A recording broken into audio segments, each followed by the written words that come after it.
Pagué la boda de mi hermano y la quimio de mi madre, solo para descubrir que mi familia perfecta llevaba 10 años robándome la vida, y a mi esposa. Inicio, el golpe. El sonido de un corazón rompiéndose no es un crack como en las películas. No es un estallido. Es un silencio. Un silencio absoluto, ensordecedor, como si de repente te hubieran sumergido en el fondo de una piscina de agua helada a las 3 de la mañana. Dejas de oír el tráfico, dejas de oír el zumbido de la nevera, dejas de oír incluso tu propia respiración. Lo único que escuchas es la sangre golpeando contra tus sienes, un bum bum que te avisa que tu vida, esa que tardaste 35 años en construir ladrillo a ladrillo, sudor a sudor, acaba de ser demolida por las únicas 3 personas por las que hubieras recibido una bala. Estaba parado en el pasillo de mi propia casa. Bueno, la casa que yo pagaba. La casa cuya hipoteca salía de mi cuenta cada día 1 del mes, puntual como un reloj suizo. En mis manos no tenía una pistola, ni un cuchillo. Tenía algo mucho más letal, aunque en ese momento no lo sabía. Tenía un iPad desbloqueado. El iPad de mi hermano, Gabriel. Gabriel, el artista. Gabriel, el alma libre.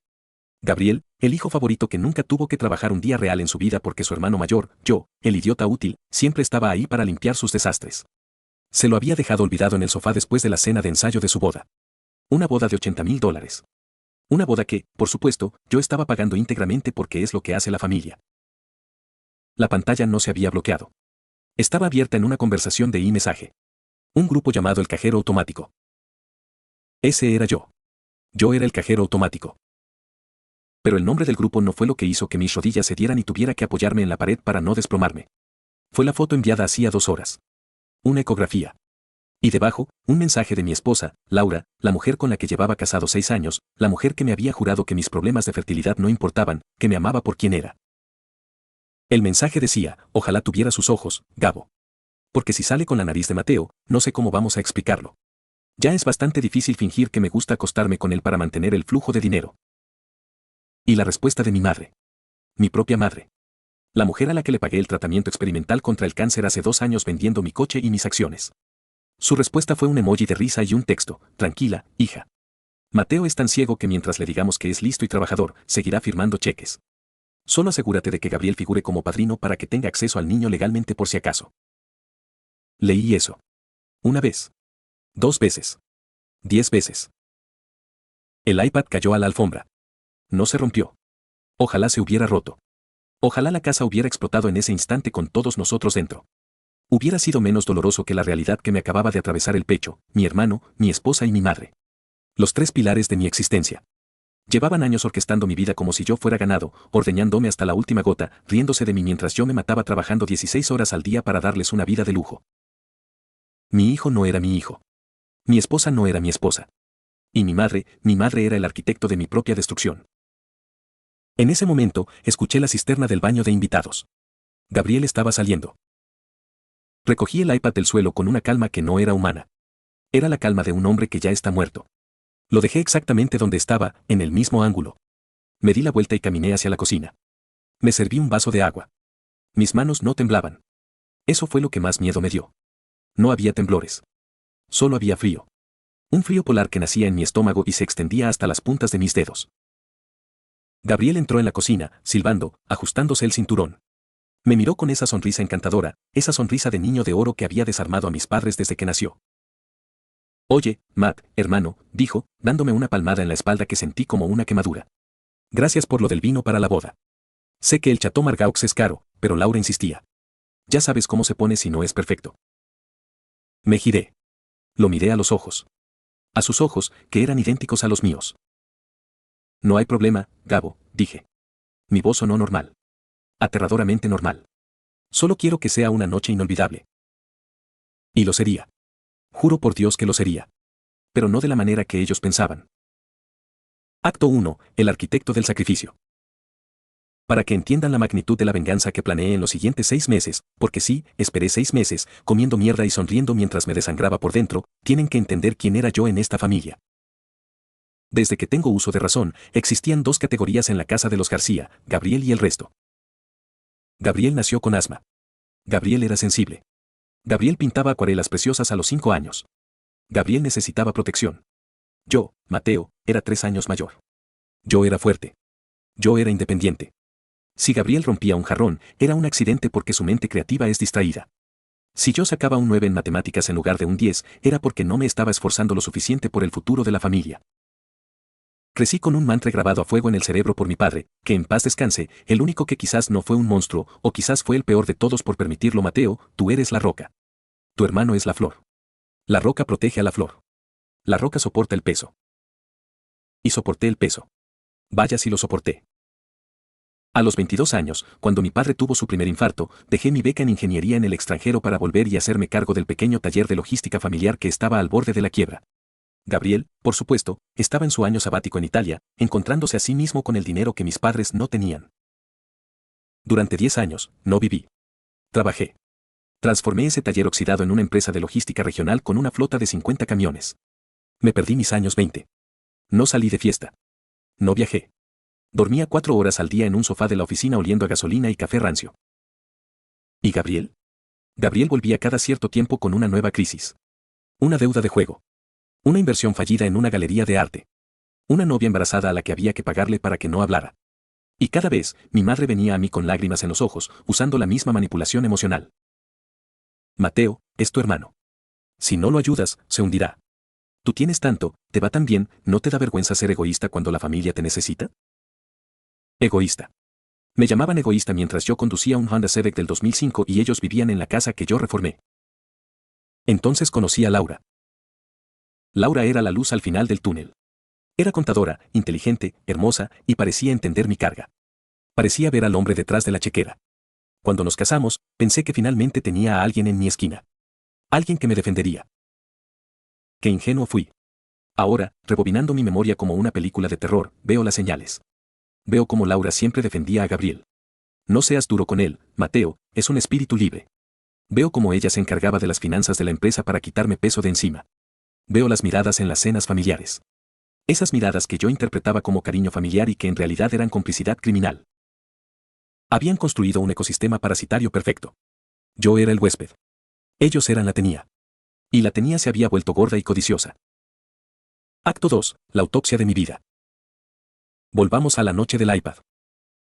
Después de que Gabriel se fue, subí al dormitorio. Laura ya estaba dormida. O fingía estarlo. La miré respirar suavemente bajo las sábanas de seda egipcia que, adivinen, yo pagué. Sentí una náusea tan violenta que tuve que correr al baño a vomitar bilis. Me miré en el espejo. Mis ojos estaban inyectados en sangre. Parecía 10 años mayor. Se acabó, le susurré a mi reflejo. Se acabó la roca. Esa noche no dormí. Bajé a mi despacho y, por primera vez en años, no trabajé para ganar dinero. Trabajé para rastrearlo. Como Laura llevaba la contabilidad doméstica y parte de la empresa, yo había confiado ciegamente. Grave error. Confía, pero verifica, dicen. Yo solo confié. Accedí a las cuentas bancarias. No a las mías, esas estaban limpias para que yo no sospechara. Accedí a las copias de seguridad de la nube de Laura, cuya contraseña adiviné al tercer intento, la fecha de cumpleaños de Gabriel. Qué sutil. Lo que encontré no fue un robo. Fue un saqueo sistemático. Había transferencias mensuales bajo conceptos falsos, consultoría externa, mantenimiento de flota, donaciones benéficas. Todo ese dinero iba a parar a sociedades fantasma. Y adivinen quiénes eran los titulares de esas cuentas en el extranjero. Gabriel García y Lucía Fernández, el nombre de soltera de mi madre. En los últimos 5 años, me habían robado cerca de 1.2 millones de dólares. Pero eso no era lo peor. Encontré correos electrónicos. Correos entre mi madre y Laura planificando mi vida.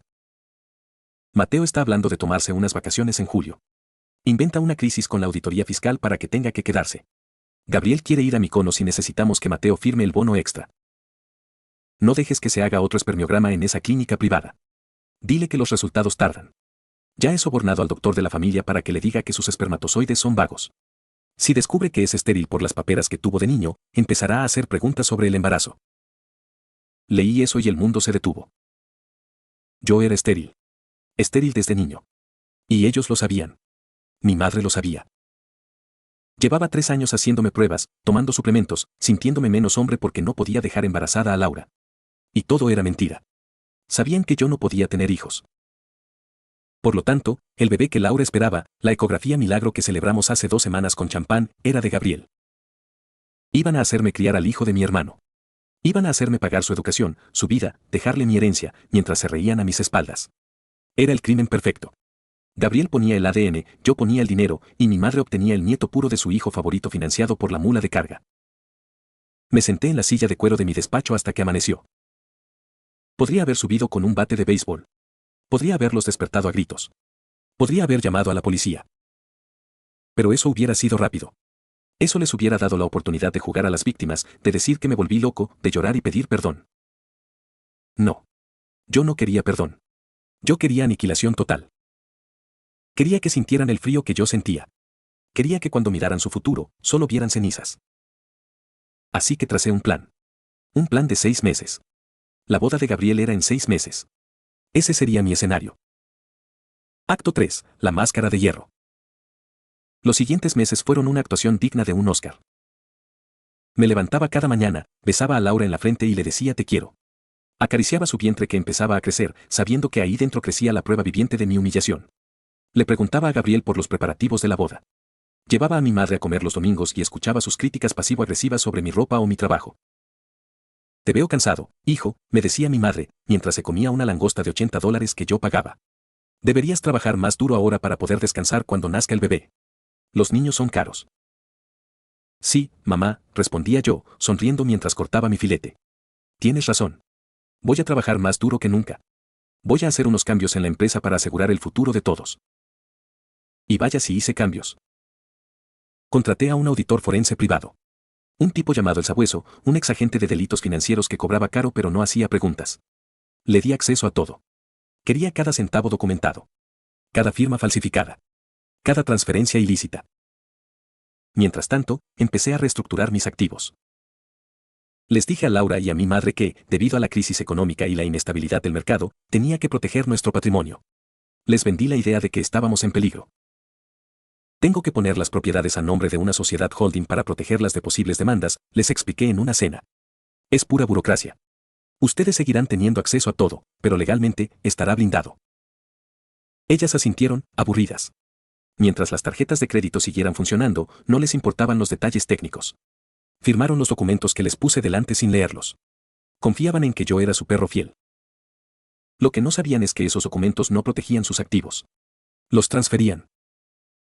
Transferí la titularidad de la casa de mis padres, que yo había comprado pero puesto a su nombre años atrás, a una empresa controlada por mí. Hice lo mismo con la casa donde vivía con Laura. Y lo más importante, empecé a vender las divisiones de mi empresa. Troceé mi propia compañía. Vendí la flota de camiones. Vendí los almacenes. Vendí las rutas. Pero lo hice en silencio, con cláusulas de confidencialidad que impedían que la noticia se hiciera pública hasta una fecha específica. Convertí todo mi imperio de ladrillo y camiones en liquidez. Dinero en efectivo. Criptomonedas. Bonos del tesoro en cuentas intocables en Suiza y las Islas Caimán. Poco a poco, vacié el cascarón.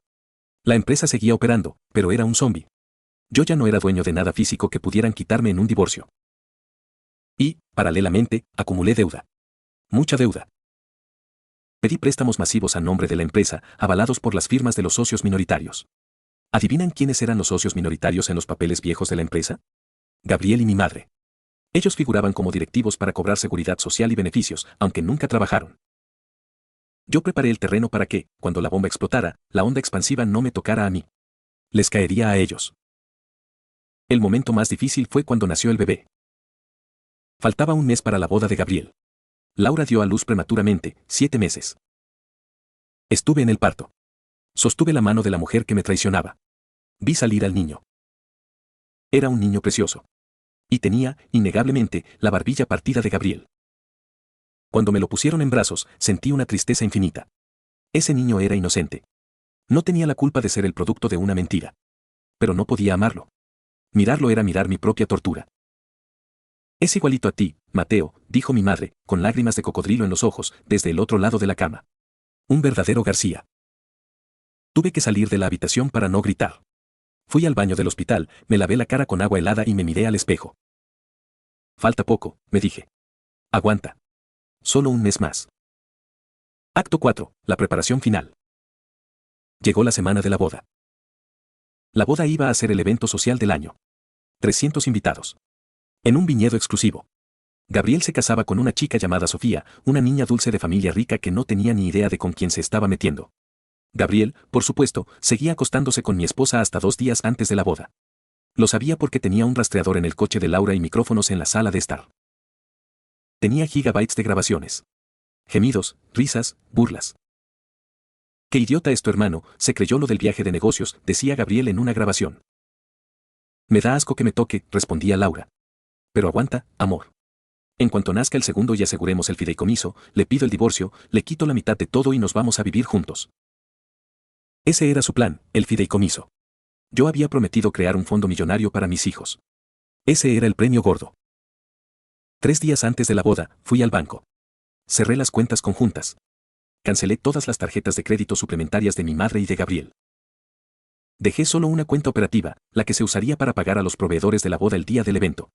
Pero le puse un límite de retiro de $10. Luego, visité a Sofía, la prometida de Gabriel. Fui a su casa cuando Gabriel estaba en su despedida de soltero, pagada por mí, supuestamente. Sofía me recibió sorprendida. «Mateo, ¿qué haces aquí? ¿Pasa algo?» Me senté frente a ella. Era una buena chica. Demasiado buena para esta familia de víboras. «Sofía», le dije, «te voy a dar un regalo de bodas anticipado. Es el regalo más doloroso que vas a recibir en tu vida, pero algún día me lo agradecerás». Saqué un sobre Manila. Dentro no había dinero. Había fotos. Fotos de Gabriel y Laura entrando en moteles. Fotos de ellos besándose en mi coche. Y una copia de la prueba de ADN que me hice en secreto con el bebé, confirmando que yo no era el padre. Sofía miró las fotos. Su cara palideció. Empezó a temblar. «No. No puede ser. Laura es tu esposa». «Lo sé», dije suavemente. «Y Gabriel es mi hermano. Y el padre de su hijo». Sofía rompió a llorar. Un llanto desgarrador. «¿Qué hago? Sollozó. La boda es en 3 días. Mis padres, los invitados». «No canceles la boda», le dije fríamente. «No todavía. Si la cancelas ahora, ellos inventarán una excusa. Dirán que tú te acobardaste. Dirán que estás loca. Gabriel es un manipulador experto. Te convencerá de que es mentira». «¿Entonces qué hago?», preguntó ella, con los ojos llenos de odio. «Déjamelo a mí», le respondí. «Tú solo asegúrate de estar en el altar. Y cuando el cura pregunte si alguien tiene algo que decir, déjame hablar a mí». Sofía se secó las lágrimas. Vi nacer en ella la misma frialdad que yo llevaba cultivando 6 meses. «De acuerdo», dijo. «Quémalos, Mateo. Quémalo todo. Aquí estamos. Todo está listo. Los activos están vendidos. El dinero está en paraísos fiscales bajo nombres que ellos no conocen. La evidencia está recopilada. El aliado, Sofía, está reclutado. Las tarjetas de crédito están a punto de ser rechazadas masivamente. Faltan 24 horas para la boda. Estoy escribiendo esto desde una habitación de hotel barato al otro lado de la ciudad. Les dije que tenía una urgencia de última hora en la fábrica y que los vería directamente en la ceremonia. Mi teléfono no para de sonar. 5 llamadas perdidas de Laura. 12 de mi madre. 3 de Gabriel. Seguramente ya se dieron cuenta de que las tarjetas no funcionan. Seguramente están en pánico intentando pagar el catering o el hotel. Pero no voy a contestar. Voy a ponerme mi mejor traje. Voy a afeitarme con cuidado. Y voy a ir a esa boda. Porque la verdadera fiesta no es la unión de Gabriel y Sofía. La verdadera fiesta es el funeral de la familia García. Y yo soy el enterrador. Acto 5. La marcha hacia el matadero. La mañana de la boda me desperté en esa habitación de hotel anónima y sentí algo que no había sentido en 6 meses, paz. Era la paz de un hombre que ha aceptado su destino. No había nervios. No había dudas. Solo un propósito claro y afilado como una hoja de obsidiana. Mi teléfono era un campo de batalla. Más de 50 llamadas perdidas. Mensajes de texto que iban desde la preocupación fingida hasta el pánico absoluto. «Laura, ¿dónde estás, mi amor? Estoy preocupada. El florista está diciendo que la tarjeta no pasa. Debe ser un error del banco. Llama, por favor». «Mi madre, Mateo, contesta el teléfono ahora mismo. Esto es una humillación. Gabriel está a punto de un ataque de nervios. ¿Qué está pasando con el dinero?» «Gabriel, tío, no sé qué coño pasa, pero tienes que arreglar esto. Sofía está llorando. Si no pagamos al catering en 1 hora, se van. Me vas a joder la vida». Leí ese último mensaje y una sonrisa fría se dibujó en mi cara. «Me vas a joder la vida». ¡Qué ironía! Él no tenía ni idea de lo que significaba esa frase. Pero estaba a punto de aprenderlo. Me di una ducha larga y caliente. Me afeité con un pulso de cirujano. Me puse mi traje más caro, un Tom Ford a medida que había comprado para una gala de la empresa. Se sentía como una armadura. Al mirarme al espejo, no reconocí del todo al hombre que me devolvía la mirada. El Mateo de antes, el cansado, el complaciente, había muerto la noche del iPad. Este era otra persona. Un fantasma con una misión. Salí del hotel, dejé el móvil en la guantera del coche y conduje hacia el viñedo. No puse música. Solo escuché el ronroneo del motor, un sonido constante y predecible. Lo opuesto a lo que estaba a punto de desatar. Llegué una hora tarde a propósito. Desde una colina cercana, con unos binoculares que había comprado para la ocasión, observé el caos. Vi a mi madre gesticulando salvajemente con el organizador de bodas. Vi a Gabriel sudando a chorros mientras su futuro suegro le hacía preguntas con el ceño fruncido. Vi a Laura intentando calmar a Sofía, sin saber que la novia era mi cómplice secreta en la demolición. Dejé que sufrieran durante 20 minutos más. Dejé que su desesperación alcanzara el punto de ebullición. Luego, arranqué el coche y conduje lentamente por el camino de grava que llevaba a la entrada principal. Mi llegada fue como la de un mesías en medio de una plaga. Todos se giraron hacia mí. Mi madre corrió hacia el coche antes de que me bajara. Mateo. Gracias a Dios. ¿Dónde estabas? Las tarjetas, el banco, nada funciona. Tienes que arreglarlo. La miré a través de la ventanilla. Sus ojos estaban inyectados en sangre por el estrés.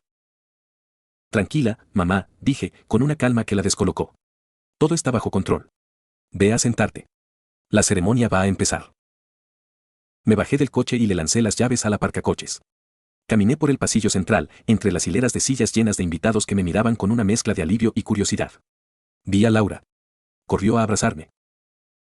Cariño, qué susto, susurró en mi oído. La aparté suavemente, pero con firmeza. Ahora no, Laura. Siéntate junto a mi madre. Su sonrisa flaqueó por un segundo. Vio algo en mis ojos que no le gustó. Obedeció. Gabriel estaba en el altar, pálido como un muerto. Me lanzó una mirada de ¿y bien? Yo solo asentí, como si todo estuviera solucionado. Se relajó visiblemente. Idiota. La música nupcial empezó a sonar. Sofía apareció del brazo de su padre. Estaba impresionante con su vestido, pero su rostro era una máscara de tragedia griega. Interpretó su papel a la perfección. Caminó hacia el altar, me miró fijamente durante un segundo y vi en sus ojos una gratitud gélida. Le guiñé un ojo, imperceptiblemente. La ceremonia comenzó. El cura, un hombre mayor con voz monótona, empezó con su discurso sobre el amor, la unión y la confianza. Cada palabra era como un martillo golpeando mi cráneo. Confianza. Qué palabra tan hueca.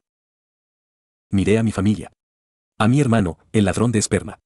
A mi esposa, la prostituta emocional. A mi madre, la maestra titiritera. Los tres juntos, sonriendo, creyendo que habían vuelto a ganar. Creyendo que el cajero automático había llegado justo a tiempo para dispensar más billetes y arreglar su desastre. El cura llegó a la parte crucial. Si hay alguien aquí presente que conozca algún impedimento para que esta unión se celebre, que hable ahora o calle para siempre. Un silencio expectante llenó el aire. Nadie esperaba que pasara nada. Era una formalidad. Conté hasta 3 en mi cabeza. 1, 2, 3. Yo me opongo. Mi voz no fue un grito. Fue clara, tranquila y resonó en el silencio del viñedo como un disparo. 300 pares de ojos se clavaron en mí. Mi madre se puso de pie de un salto. Laura se quedó petrificada. Gabriel se giró, su cara una mezcla de confusión y pánico. Mateo, ¿qué coño haces? Siseó. Ignoré a todos. Me levanté lentamente de mi asiento en la primera fila. Caminé hacia el pasillo y me dirigí hacia el altar. Cura, lo siento, pero esta boda no puede continuar, dije, mirando al sacerdote. Se basa en una mentira fundamental. Y como he sido yo quien la ha financiado, creo que tengo derecho a exponerla. Saqué un pequeño mando a distancia del bolsillo de mi traje. Pulsé un botón. Detrás del altar, una enorme pantalla blanca que supuestamente era para un video sorpresa de los novios, cobró vida. Verán, familia, amigos, dije, mi voz ahora proyectada por los altavoces del evento. Les han invitado aquí para celebrar el amor. Pero de lo que vamos a hablar hoy es de traición, de codicia y de la más absoluta depravación humana. Acto 6. La sentencia. La primera imagen que apareció en la pantalla fue la captura de pantalla del grupo de iMessage. El cajero automático. Y debajo, el mensaje de Laura sobre mi nariz y la respuesta de mi madre. Un murmullo recorrió a los invitados. Laura soltó un grito ahogado. Mi madre se puso blanca. Mateo, apaga eso. Apágalo ahora mismo. Gritó. ¿Por qué, mamá? ¿Vergüenza? Le respondí, mi voz goteando veneno. Apenas estamos empezando. A este espectáculo lo llamo la anatomía de una traición. Acto 1. El robo. En la pantalla empezaron a pasar extractos bancarios. Transferencias a las sociedades fantasma. Documentos con sus nombres. Las fechas. Las cantidades. 1.2 millones de dólares. Lo expliqué con detalle, como un fiscal presentando su caso ante un jurado. Durante 5 años, mi hermano y mi madre, con la ayuda de mi esposa, que era mi contable, me han estado desangrando financieramente. Cada vez que les decía que no teníamos dinero para lujos, ellos se reían mientras se transferían miles de dólares de mis cuentas. El padre de Sofía, un hombre de negocios imponente, se levantó de su asiento y miró a Gabriel con una furia asesina. Acto 2. Continué, impertérrito. El engaño. La pantalla cambió. Ahora mostraba las fotos. Gabriel y Laura entrando en moteles. Besándose en el aparcamiento. Las fechas y horas coincidían con mis supuestos viajes de negocios. El audio empezó a sonar. La voz de Laura, cristalina, diciendo, me da asco que me toque. La voz de Gabriel riéndose, aguanta un poco más, amor. Sofía rompió a llorar, pero no eran lágrimas de tristeza. Eran de rabia y alivio. Su padre la abrazó. Laura intentó correr hacia mí. Es mentira. Está todo manipulado. Mateo está loco. ¿Estoy loco, Laura? Pregunté, girándome hacia ella. Hablemos del acto final. La pieza maestra de su plan. A esto lo llamo, el legado robado. Pulsé el botón de nuevo. En la pantalla apareció un documento oficial, con sellos de laboratorio. Los resultados de una prueba de ADN. Amplié los nombres. Padre, Mateo García. Hijo, Daniel García. Y al lado, en letras rojas y enormes, probabilidad de paternidad, 0.0%. El silencio que siguió fue absoluto, pesado, como si el aire se hubiera convertido en plomo. Podía oír los latidos de mi propio corazón. Mi hijo, el hijo que llevo meses creyendo que es mío, no lo es, dije, mi voz finalmente quebrándose un poco por el dolor. Sabían que era estéril, pero me dejaron creer en un milagro. Un milagro que ahora sé que fue concebido por mi hermano con mi esposa, probablemente en mi propia cama. Me giré hacia Gabriel, que estaba temblando, incapaz de hablar. Felicitaciones, hermanito. Vas a ser padre. Aunque no te vas a casar hoy. Y una cosa más, sobre el dinero para pagar todo esto. Fue entonces cuando el organizador de bodas, que había estado observando todo con la boca abierta, se acercó al micrófono. Señoras y señores, lamento informarles que ninguno de los pagos para este evento ha sido procesado. Los cheques han sido rebotados y las transferencias canceladas. El caos estalló. Los del catering empezaron a recoger la comida. El grupo de música guardó sus instrumentos. Los invitados se levantaban, murmurando, algunos mirando con pena, otros con puro morbo. Me quedé en el altar, en medio del huracán que había creado. Acto 7. Las ruinas. Mi madre fue la primera en llegar hasta mí. Su cara estaba desfigurada por la rabia. ¿Cómo te atreves? Siseo, con veneno en cada sílaba. ¿Destruir a tu propia familia delante de toda esta gente? Después de todo lo que hemos hecho por ti. Me reí. Una risa seca, amarga, que salió de lo más profundo de mi alma rota. ¿Hecho por mí? ¿Qué has hecho tú por mí, mamá? ¿Criarme para ser el esclavo de tu hijo favorito? ¿Orquestar el robo de mi dinero y de mi dignidad? ¿Ayudar a mi esposa a engañarme con tu otro hijo? Pagaste tu quimioterapia con mi sudor y me lo pagaste apuñalándome por la espalda. No eres mi madre. Eres un monstruo. Me dio una bofetada. Fuerte. Sentí el ardor en mi mejilla. No reaccioné. Se acabó, Lucía, le dije, llamándola por su nombre por primera vez en mi vida. La casa en la que vives ya no es tuya. La transferí legalmente hace meses. Tienes 30 días para desalojar. Se quedó sin aliento, como si le hubiera dado un puñetazo en el estómago. Luego llegó Laura, arrastrando a Gabriel con ella. «Me vas a pagar por esto, Mateo», gritó Laura, su cara roja de furia. «Quiero el divorcio. Quiero la mitad de todo. La casa, la empresa, el dinero. Me pertenece». «Adelante, inténtalo», le respondí, encogiéndome de hombros. «Contrata al mejor abogado que puedas, espera, no tienes dinero. La empresa que quieres está en bancarrota.